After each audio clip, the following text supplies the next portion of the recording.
there is a simple question we need your votes for. Who is the one that is accepting and seeing as BV, bacterial vaginosis, as a sexual transmitted disease? Please raise your hand. You have to come. Yeah, of course I have to come. Don't forget mine.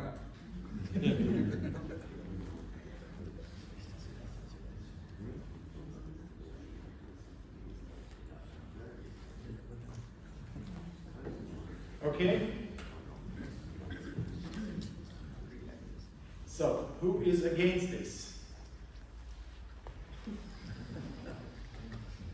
Hey, you voted twice. I know, sometimes it is.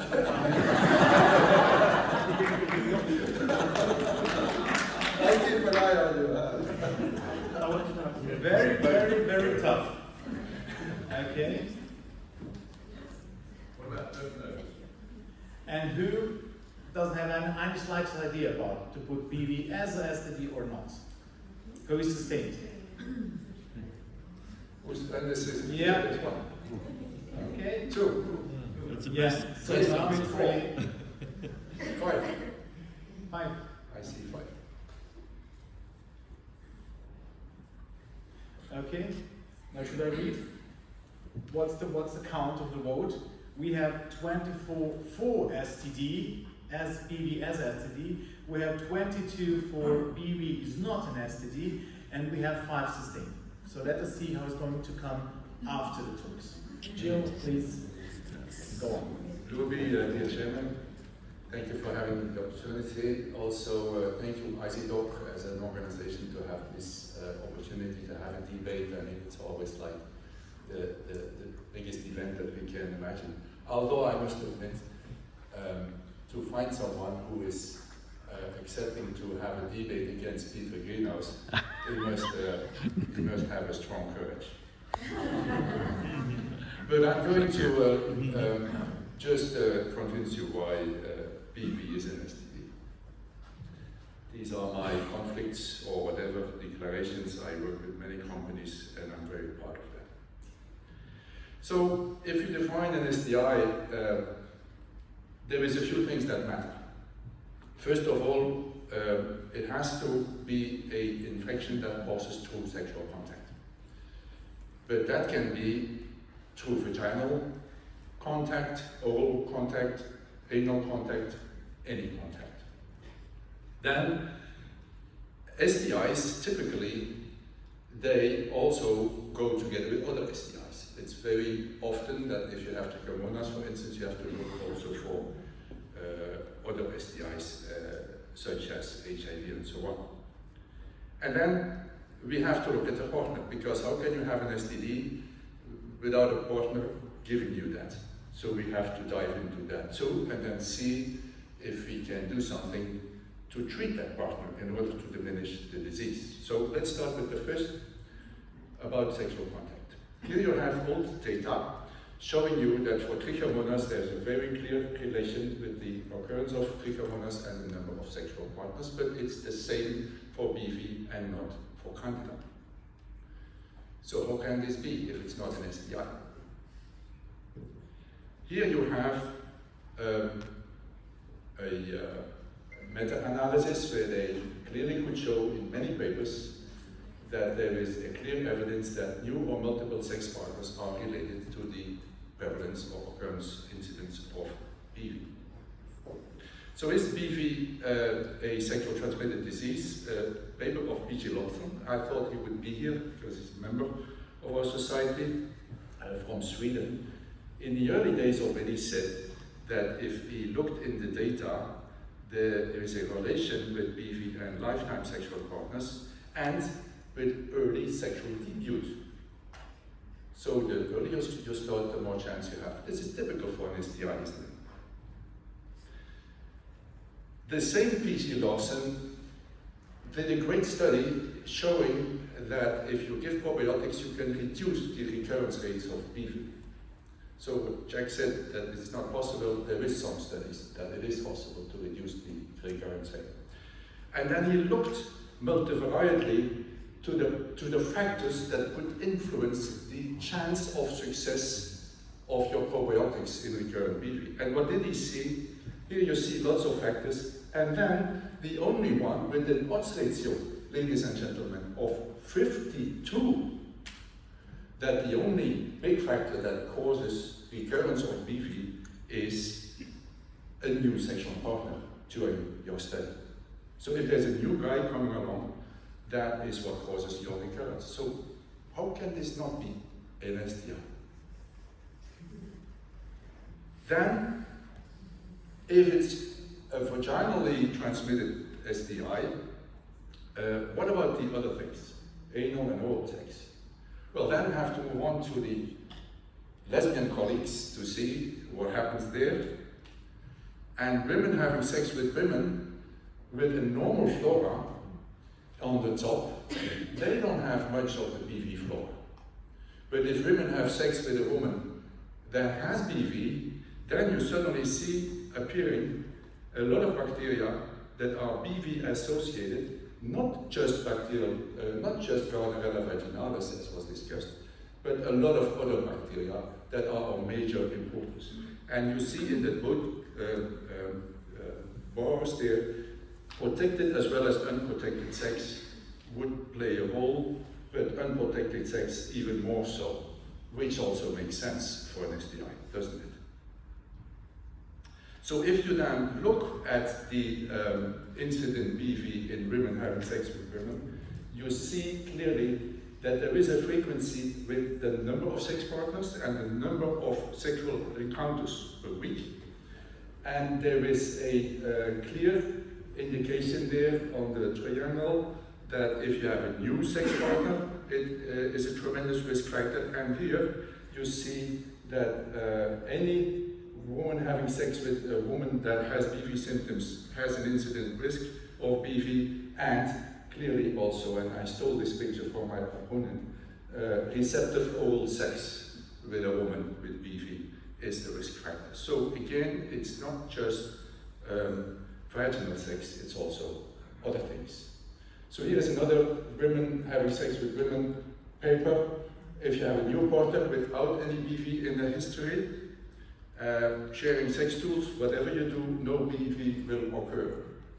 But if you found a partner with a history of BV, she will have BV associated bacteria, and if she then has receptive oral vaginal sex, there is a 20% increased risk of BV amongst the next 10 visits of the study.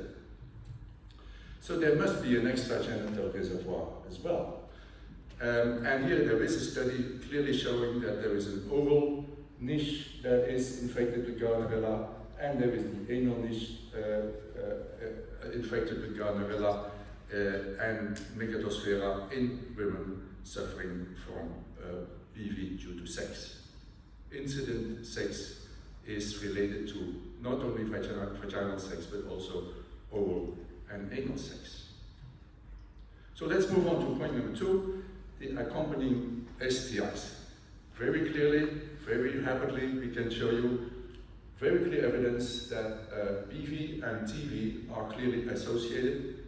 So if you have BV, you have a more increased risk of TB, trichomonas. Same for gonorrhea, chlamydia, or the combined diseases, clear evidence. Many studies. HIV transmission risk, clear evidence.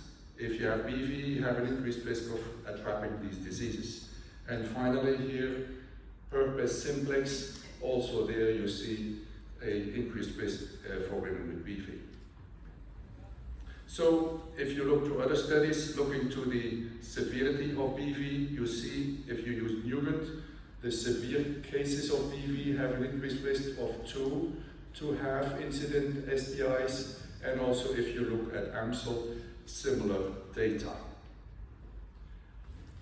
So the number of sexually transmitted infections, according in another study, according to the AMSL normal, intermediate or full BV, you see a clear line of increasing evidence of sexually transmitted infections that are incident. And if you treat for this, and this is something you may not have seen yet, if you treat for BV, you have a lower incident infection rate of STIs in these women. So if you take out the BV, you can even decrease the risk to attract these sexually transmitted diseases. So don't tell me this is not an infection that is sexually transmitted. So the last part is maybe the most fun part, because it's coming about the partner. Because my opponent will say, why then is there no STI in the partner? Why is there no penile vaginosis or semen seminosis or whatever, bacterial seminosis or something? Because we don't know so much in males what happens. So what is the equivalent for BV in males?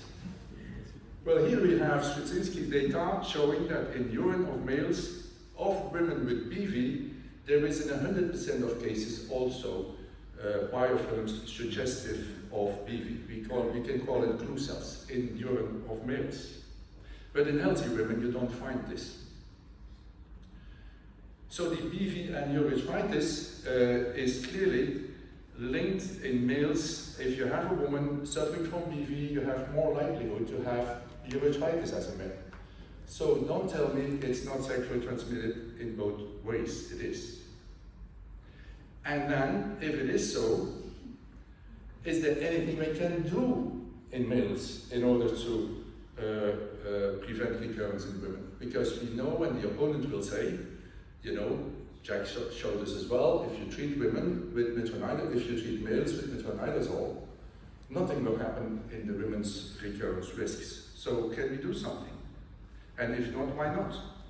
So this is the study of Rakai in Uganda, where they clearly saw that the penile CSTs were similar to the women CSTs with BV. So if you use condom, and that's what you can do, if you use condoms, then you decrease the risk that your woman will have BV, and what you also can do, you just circumcise yourself. Yes. Okay, it's very simple.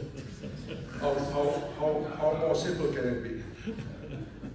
So circumcision is also protecting against BV. So here you have the meta-analysis once more. Condom clearly protects against recurrence of BV. So if it would not be a sexually transmitted disease, how would this work? And I'm coming to an end, Mr. Chairman, of my talk. So if we go for treatment of men to recur BV in women, we know there's no improvement in symptoms. There's more adverse effect in men, you know that, if they take medication. So currently, BV in women is not ameliorated, it's not getting better if you treat males. So what is treatment of males? Why is that not efficient? Well, this is why.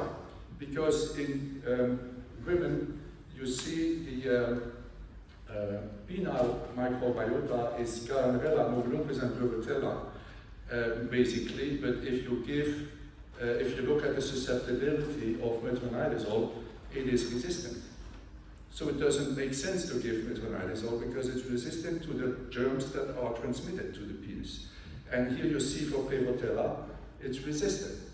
So we give the wrong drug. We don't know which the right drug is. Here you have the other linked bacteria, Porphyromonas and Clostridiales. Again, these, if you give metronidazole, are resistant. Nothing happens. So you can't eradicate these germs with the currently used antibiotics. So that's why it doesn't work. And the last thing the opponent will say, but we see BV in virgins. How can that be if they haven't never had sex? And so why is the argument of BV in virgins? Is this a faulty argument? Well, it is because we also in virgins see STIs. Here you have HPV with a prevalence of 4.9% in virgins. So HPV in virgins. There's another study, HPV, in this case even 25% positive in virgins. So why then could bacterial vaginosis not be another example? So BV is clearly an STI. It is almost non-existent in real virgins, but it's linked to early contact, frequency of intercourse, number of sex partners, transmission also facilitated oral and vaginal sex. The incidence is reduced by circumcision and condom use. It will be a tough one, Peter? BV is a risk factor for other STIs. Bacterial vaginosis, I found the term, exists. And the treatment of men with metronidazole does not help, as most infectious BV microorganisms responsible for the transmissions are resistant to this drug, that's why. So, I think I convinced you that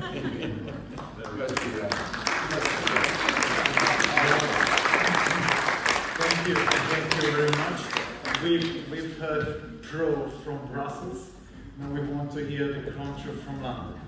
Well, it's a difficult act to follow. That was very convincing. There were some very convincing arguments there, my friends, but I'm going to try and sow a few seeds of doubt. One of the things that has made life a little bit difficult is that when Gilbert gave me a slide to cut into his presentation, it completely wrecked mine, and I was unable to save my presentation, which is why I'm now using my own computer.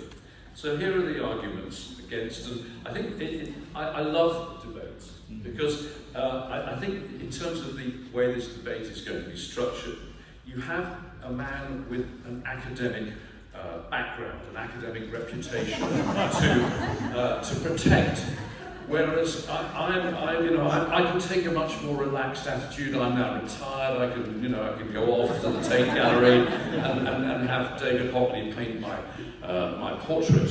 But another thing, of course, is that Gilbert and I go back a very long way, 33 years. One of my best and longest serving European friends, and so how can we have a debate that doesn't involve us getting at each other's throats? Well, you need to, if you're really going to get the rules right, you have to know your enemy. Also, you have to focus very precisely on the topic and the wording of the motion. Finally, you need to be totally ruthless, and I hope to be as ruthless as I possibly can be. So first of all, Gilbert started with a few definitions of a sexually transmitted infection, and then you might be thinking that BV fulfills all of these definitions, but it's not necessarily the case. And we're talking about bacterial sexually transmitted infections. Think of the ones that most of us deal with and know and love, the ones that we're trying to make a little bit less stigmatized. There's chlamydia, there's gonorrhea, and there's syphilis. Now, these have been produced actually by UCL in London as an educational campaign to try and make people less afraid of sexually transmitted infections. And I think we need to bear this attitude in mind, that infections are not such a thing to be worried about as perhaps they would have been in the past. So we're getting there. But let's think what actually defines a bacterial sexually transmitted infection. And we're going to think to use a biopsychosocial approach. So we use the the physical. And we need to show whether it does or does not occur spontaneously. A sexually transmitted infection is acquired only by sexual contact, and also it clears when both partners are treated simultaneously. This is true for the 3 sexually transmitted bacterial infections I've just shown you. But also we have to think that if we are going to label a condition that has obviously got a sexual component to it, I give that to my friend, there is a sexual component to it somewhere.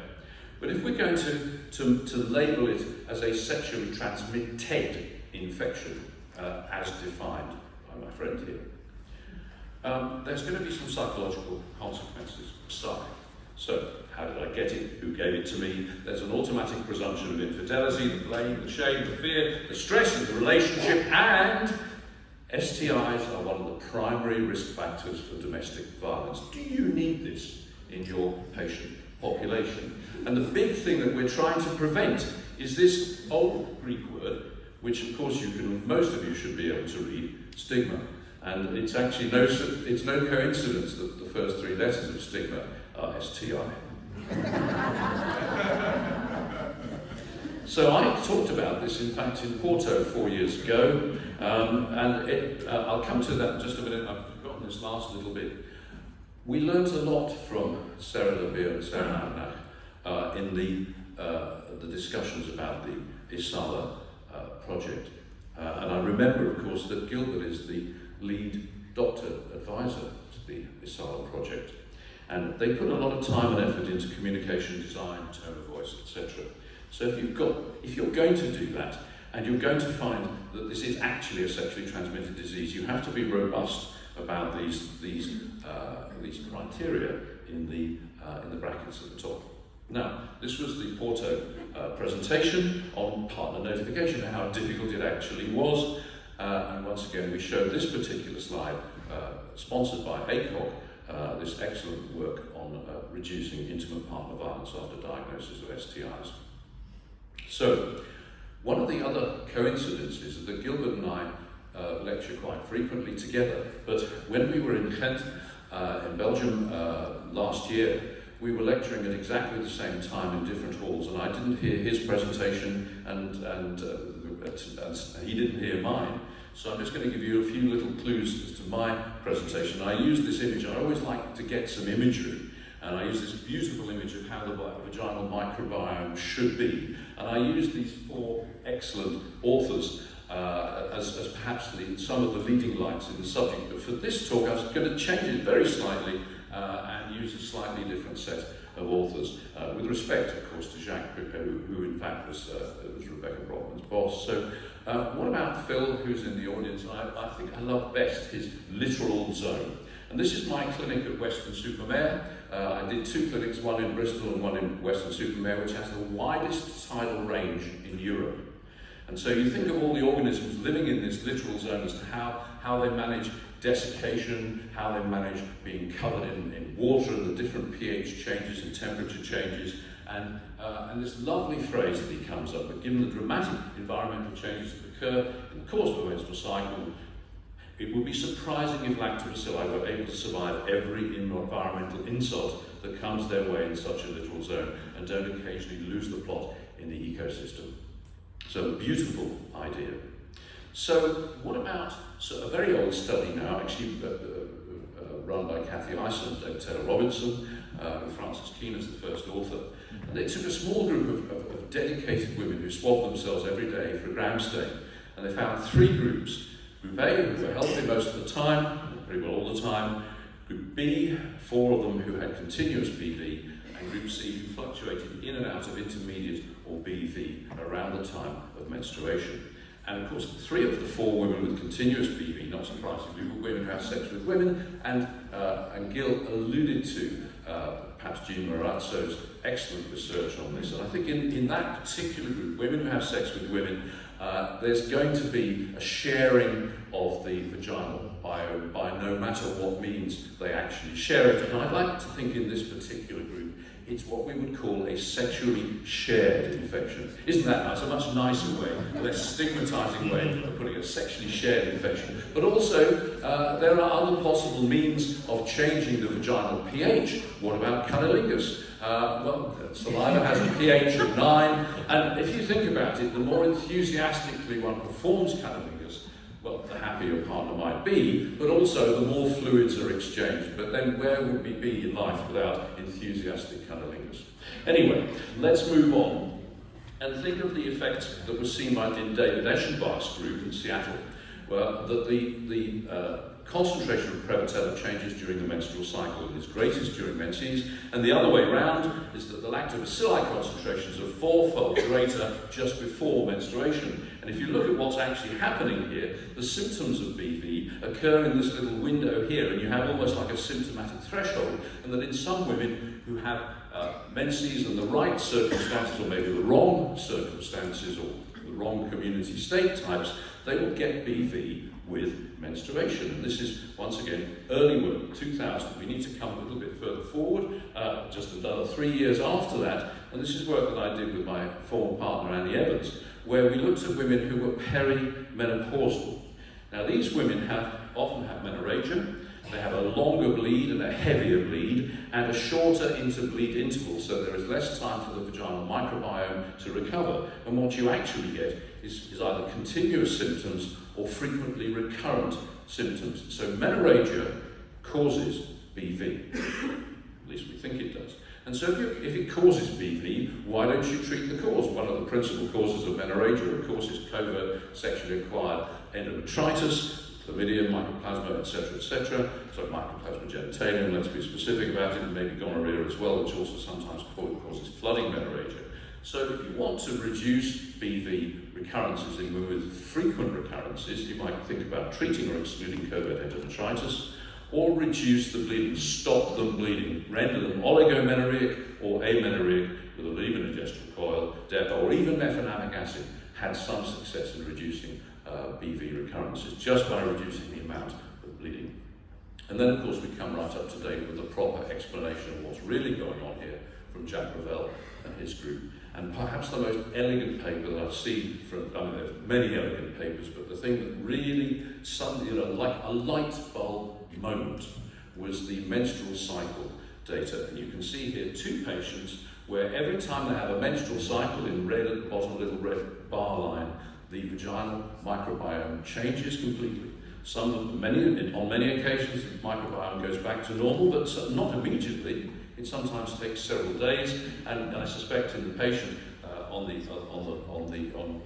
left of the screen, that's actually a BV episode that goes on and on. So menstruation triggers BV, and that's not a sexually transmitted infection. So let's look back at what defines our bacterial sexually transmitted infection. Well, the final thing is that it would be very nice if you treat the men and the women at the same time. It should clear, and we now know from this excellent study with Jane Shurko as the lead author and Jack Sobel also on the team there, that there is no significant difference between the treatment arms of the primary outcome and BV treatment failure if you treat both at the same time. So let's just review our situation now. What about this first point here? It actually occurs spontaneously during or after menstruation. It's caused by menstruation. It is acquired variously, not by sexual contact only, and perhaps most importantly, it remains despite partners being treated simultaneously. So gradually, your psychological worries fade away. They're not gone completely. It's an inconvenient condition which is tedious, annoying, but it is much less to worry about. And that, I would say, and if you forgive me using 2 classical languages, is quod erat demonstrandum. Oops. Ευχαριστώ πολύ.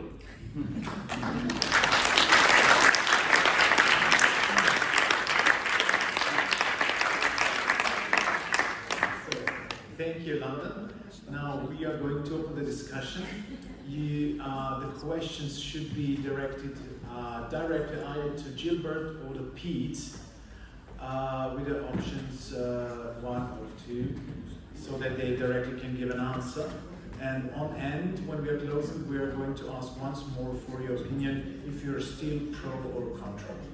Okay, let us start. Bernard.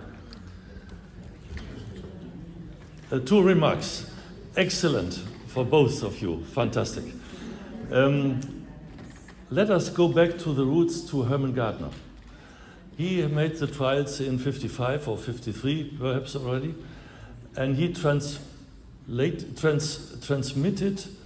the discharge of BV women to healthy women in 50 cases so far as I remember, and 40 have got 15, yes, 15, I know. And 14 of them have, after this, BV. That's an argument for the sexual transmitted. But maybe the synthesis of you both, that's my recommendation, is here that we have maybe the definition of sexual transmitted diseases is not the correct one. It is sexual transmitted conditions, but not in the definition of gonorrhea as such like this. Thanks. Well, that's something that I'm working towards in my conclusion, because in fact we have such a poles apart situation at the moment that there has to be some central common ground. But of course this is debate, so of course I can't agree with that at the moment. Oh, also, do we know, are we certain in Gardner's work inadvertently transmitted at the same time? And would you have wanted to have volunteered your partner for that research? But it's very clear. Governance data have clearly been unraveled, and we know that it's not Gardnerella that's the problem. That we always think of BV as Gardnerella infection. It's stupid. Gardnerella is just one of the bugs there. The real bugs, and I showed that elegantly, I think, the real bugs that are transmitted and are sexually transmissible is not Gardnerella so much, but Prevotella, Diaspora, all the bugs that we didn't know, couldn't culture, and Gardnerella couldn't culture them because they only could culture Gardnerella. Gardnerella didn't cause the infection and the transmission, but if we gave them the full fluid of the other women, then he transmitted the infection in 14 out of 15 women. So that means it is sexually transmitted, but not by Gardnerella. Well, by microbiome transplant. So let's go further on. Yes. It was very nice, the presentations. I'm wondering, so actually it's not clear what causes the BV. You don't have the mechanism how it works, and then of course it's very difficult to argue that treatment A or B or a treatment is not effective when you even do a randomized double-blind study, because you don't have the correct treatment, because you don't know what you're looking at and why. So you should try to start to find the reason why they have BV. In a way, Christoph, you're exactly repeating what I was saying. I see you have. No, you said it was an STI, but we don't really know what causes it. And the things you can see is maybe collateral damage of something that is happening, which might not be STI. But the only thing I can tell you is that you can detect which bacteria go from partner to partner. You know them. The only thing is we don't have the proper antibiotics for them, so you can't treat for them. And there is no other things you can do nowadays as trying to get rid of that bug. So that's why it is an STI. Okay. Thank you, Alex Fabiana. I'd just like to ask Peter, so bottom line. You're not touching the microphone because of the camera. Yeah, sorry. That's the most important, of course. So, very concrete. There was one study, I think 2 years ago, published in the BJOB from an Australian group, which was really fabulous. I know what you're saying. Yeah, and they showed that in, I think, 70 or 80 patients with 400 samples, the rate of recurrence was significantly higher in women who were treated for BV and eradicated, but then had continuous sex with their partners. So what is then your explanation for these findings?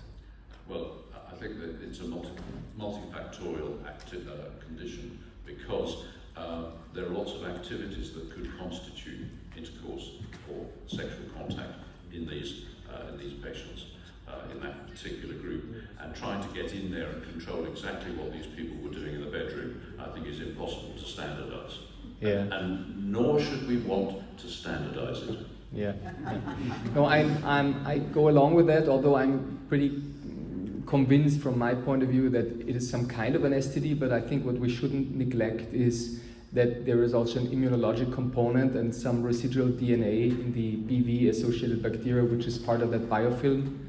And I think we know from other diseases that in case the immunologic system gets again confronted with the bacteria that used to be eradicated, and might it be the BV-associated bacteria in the epithelium, that it gets immediately inflamed and as a residuum then also infected again. I think this is part of the explanation where I think it is both. It is part of the STI, but it is also an immunologic disease which could be part of an explanation for the recurrences. This is my point of view.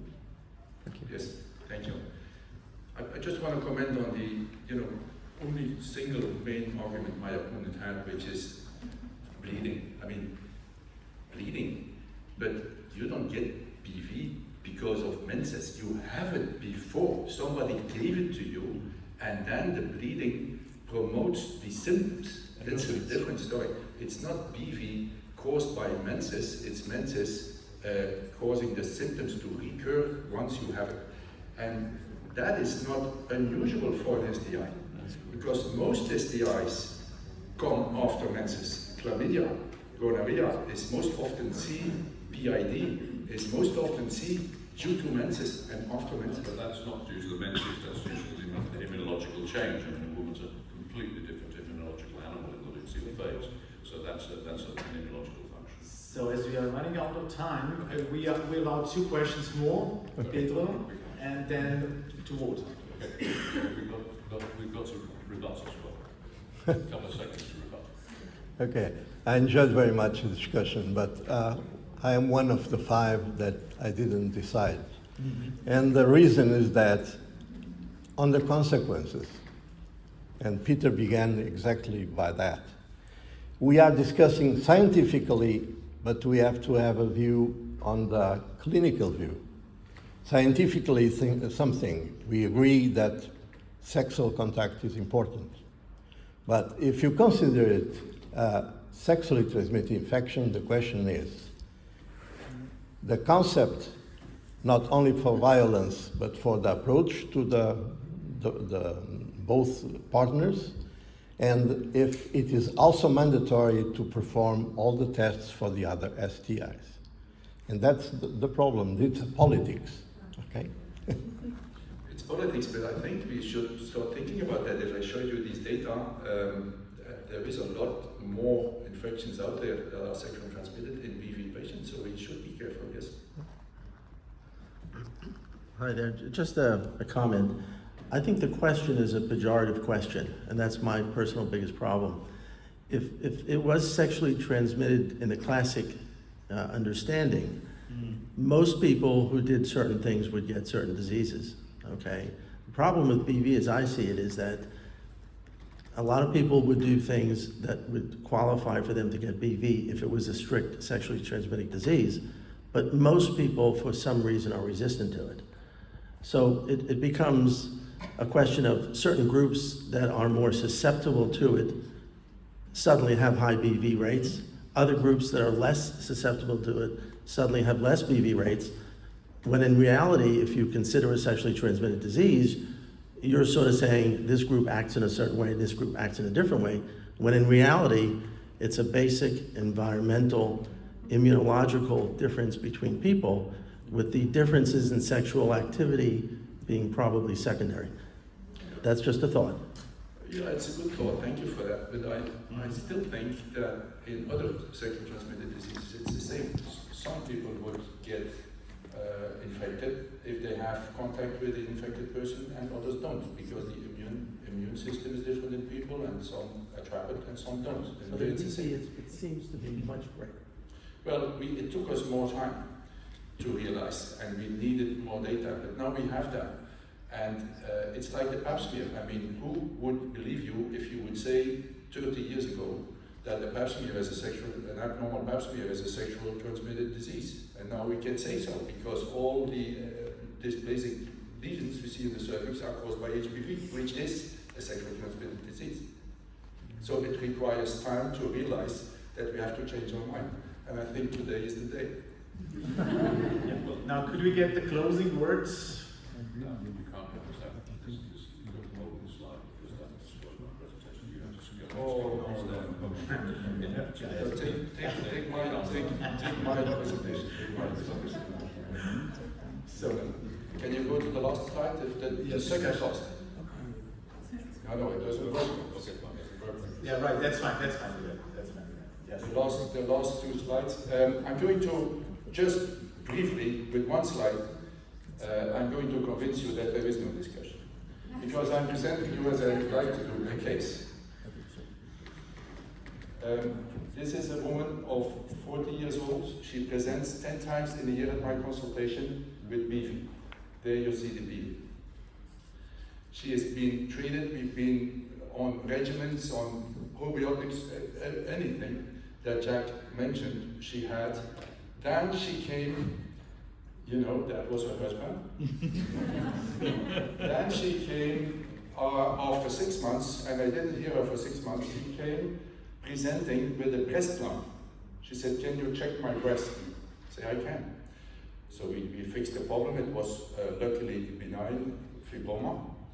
And I told her, "But what happened to your BV? I didn't see you for 6 months. What's wrong?"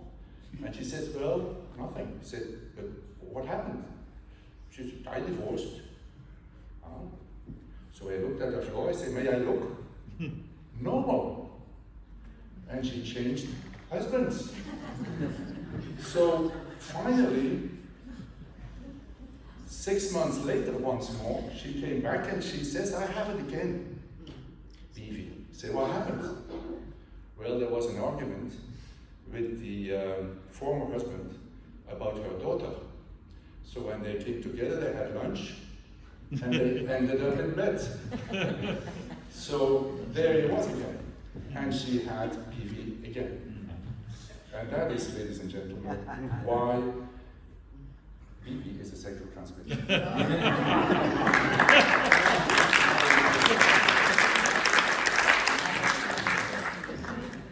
Well, I really have got to follow that, and how do I go about it? I think it's time for sober reflection, and this was 3 o'clock in the morning, looking at myself in the mirror, thinking, what am I going to do here?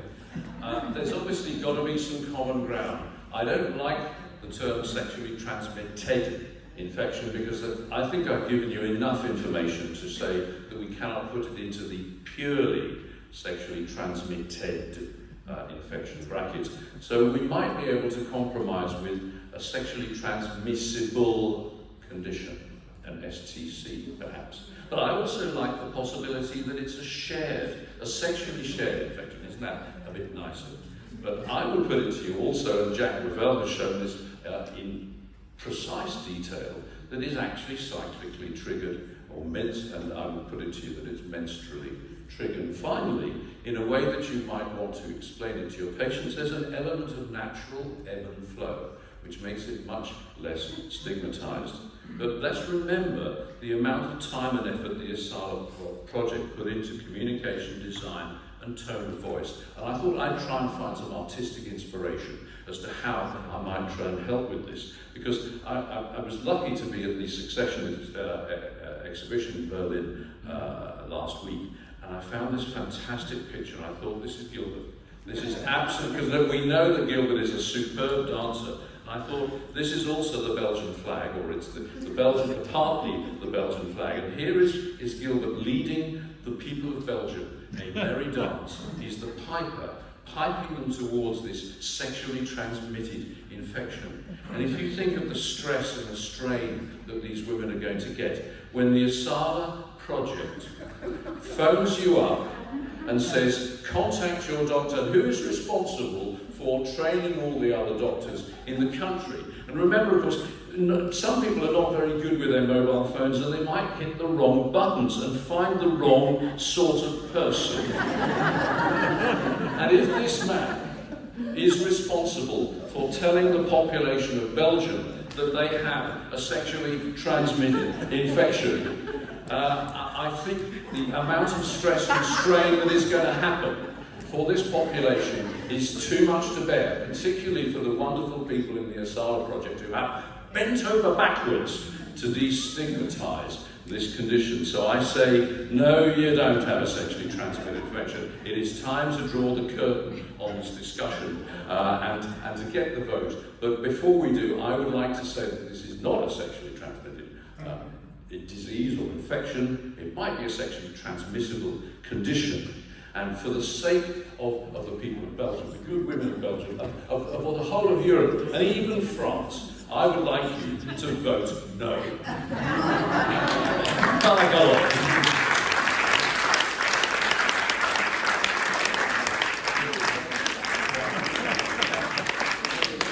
Well, thank you very much.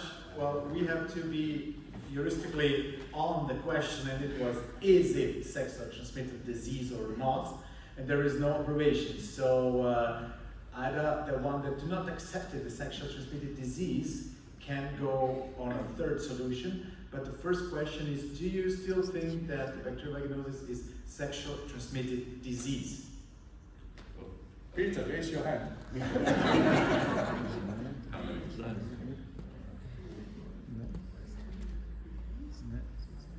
Okay, thank you. No. Opposite? Do you think that it's not? Okay, I think I don't have to count. But remember, And the one question more. Yeah. Who is not in common with those two answers and think that is sexual transmissible disease? This is